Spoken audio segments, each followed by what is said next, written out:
আজকে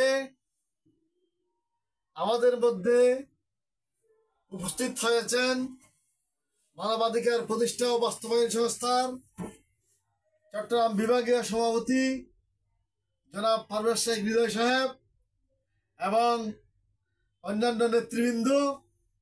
আমি আমার চেম্বারে পারভেজ শেখ হৃদয় এবং মানবাধিকার প্রতিষ্ঠা বাস্তবায়ন সংস্থার নেতৃবৃন্দকে পেয়ে অত্যন্ত আনন্দিত হয়েছি।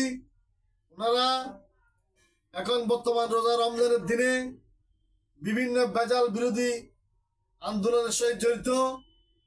পণ্যে বিভিন্ন ভেজাল মিশ্রণ করা হচ্ছে, সেই সংবাদ নিয়ে ওনারা বিভিন্ন জায়গায় গিয়েছেন যে ভোক্তা অধিকার রক্ষা করার জন্য আমাদের যে বাজারে মনিটরিং করার জন্য আমাদের মানবাধিকার প্রতিষ্ঠা বাস্তবায়ন সংস্থা কাজ করে যাচ্ছে।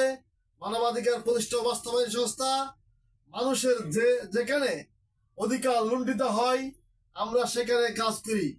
আমাদের মানবাধিকার প্রতিষ্ঠা বাস্তবায়ন সংস্থায় পারভেজ শেখ হৃদয় অত্যন্ত আন্তরিকতার সহিত তিনি তার টিম নিয়ে কাজ করে যাচ্ছেন সার্বক্ষণিকভাবে।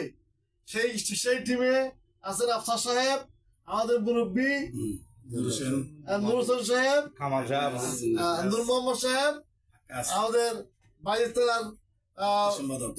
দপ্তর সম্পাদক, এই প্রিয় নেতারা এবং আমাদের স্বেচ্ছাসেবী কর্মীরা যৌথভাবে কাজ করে যাচ্ছেন।